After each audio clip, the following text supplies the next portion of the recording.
ఆయన కాదు, ఇరువురు ఒక రూపంలో ఉన్నారు కనుక ఇదిగో ఈ మాలను తీసుకుని రేపు మళ్ళా ప్రయత్నిందువుగా నేను చెప్పని మరో రోజు యుద్ధానికి ప్రేరణ చేశాడు. ఆ ప్రేరణలో ఆ సుగ్రీవుని యొక్క మెడలో ఉన్నటువంటి ఆ మాలను తాను చేతిగుండా వేశాడు. యుద్ధమునకు సన్నిద్ధుడైనాడు.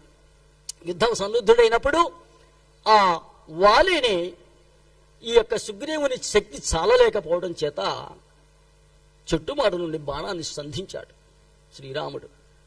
వెంటనే ఆ బాణ చేత హతుడైనాడు.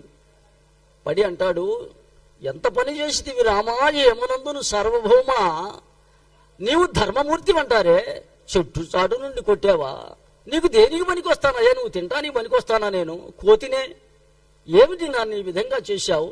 నువ్వు ధర్మమూర్తి అంటారే, ఇప్పుడు తెలిసిందా వాలి నీకు ధర్మం అనేది? తమ్ముని భార్యను చెరపట్టావు. నీవు ఇంతటి నీచాతినిచమైనటువంటి నీచుడుగా ఉన్నటువంటి వాడు ఈ భూమిపై తగదు. రాజు అయినటువంటి వాడు ఎప్పుడైతే ధర్మాన్ని తప్పుతాడో రాజ్యంతే ఆ రాజులను చూచి ప్రజలు కూడా అదే విధంగా నడుచుకుంటారు. కనుక నువ్వు ధర్మాన్ని తప్పావు కనుక నీవు చంపదగిన వాడవై ఉన్నావు, నీవు చంపబడ్డావు అన్నాడు. వెంటనే అంగదుని చేతితో చూపించి బాధతో కుంగిపోతూ వారందరికీ నమస్కరించాడు. ఆ తరువాయి ఆ వాలివధ జరిగినది. శ్రీరామచంద్రమూర్తి ఆ ఋష్యముఖ పర్వతము పైన ఉన్నటువంటి విధి విధానములో ఆ వర్షాకాలం వచ్చినది. ఆ వర్షాకాలము దాటిన తరువాత మరి అమ్మ సీతమ్మను వెతకటానికి గాను విధిపూర్వకంగా ప్రయత్నితముగాక అని చెప్పుకున్నారు. సఖ్యత కుదుర్చినది. ఆ మైత్రీభూతులైనటువంటి శ్రీరామ లక్ష్మణ సుగ్రీవ హనుమంతులు కూడా ఆ ఋష్యముఖ పర్వతంపై ఉన్నారు. మరి ఆ ఋష్యముఖ పర్వతంపై ఉంటూ ఉండగా కొన్ని నాళ్లు గడిచినది. వర్ష ఋతువు దాటినది. ఆ వర్ష ఋతువు దాటిన తరువాత వెంటనే కోపోద్రిక్త మానసుడైనాడు లక్ష్మణుడు. మర్చిపోయినట్టున్నాడు సుగ్రీవుడు. అంతఃపురంలోకి వెళ్ళి మరి రాచమర్యాదలు అనుభవిస్తా తనకు ఒప్పజెప్పిన కార్యాన్ని మరిచాడు అని చెప్పి కోపగించాడు. వెంటనే ఆ మరి యొక్క ఆంజనేయుడి గుండా మరి సుగ్రీవుడు హెచ్చరింపబడి వెంటనే కార్యోన్ముఖుడవుతాడు. కార్యోన్ముఖుడై ఆ సీతమ్మను వెతకటానికి గాను నేల 4 చెరుగుల మరి కపిగణాన్ని అందరినీ కూడా పిలవనంపుతాడు. ఆ సమయంలో అందరూ కూడా ఉద్యుక్తులై నేల 4 చెరుగులు ఉన్నటువంటి వారందరూ కూడా బయలుదేరి వచ్చారు.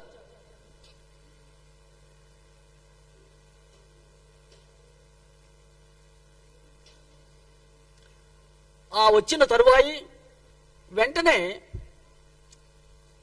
బలీయులు అంగద, జాంబవంత, నీలుడు, నలుడు ఆదిగా గలవారును ఆంజనేయుడు, అయ్యా ఎవరికి వారే మేము వృద్ధులమైనామని కొందరు, మా శక్తి చాలదని మరికొందరు ఈ విధంగా చెప్పుకుంటూ ఉన్నారు. మరి ఎటువైపు పంపించవలసిన వారిని అటువైపునకు పంపించారు. సుగ్రీవుడు మరి ఆ నలుడు నీలుడు ఇటువైపున వచ్చి జాంబవంతుడు, ఆంజనేయుడు దక్షిణ దిశకు బయలుదేరారు.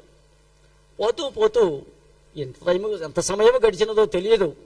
ఆ మహనీయులు పోతూ ఉండగా దాహార్తి చేత బాధపడుతూ ఉన్నారు. అటు ఇటు తిరిగి చూచారు. చేసేది లేక ఎంత వచ్చినది బాధ. దుష్టుడైనటువంటి రావణుడు మరి ఈ విధంగా చేయటము ఎంత సబబు అని చెప్పి వారిలో వారు చెప్పుకుంటూ రామనామం చేసుకుంటూ బయలుదేరి వెళుతున్నారు. బయలుదేరి వెళుతూ ఉండగా నిజముగా జటాయువుది అదృష్టము గదు శ్రీరాముని చేతిలో మరణించాడు. ఎంత పుణ్యాత్ముడో కదా అని చెప్పని అంటున్నారు. ఆ మాట నేనటువంటి ఒక పక్షి ఆ వెంటనే ఎవర్రా నా తమ్ముడి మరణ వార్తను వినిపించినటువంటి వాడు అని చెప్పని కేక వేశాడు. వెంటనే ఆ పక్షి ఆ సమీపమునకు వెళ్ళారు. వెళ్ళి మీరు ఎవరు, ఎందుకు గాను బయలుదేరారు అని చెప్పని అడిగాడు.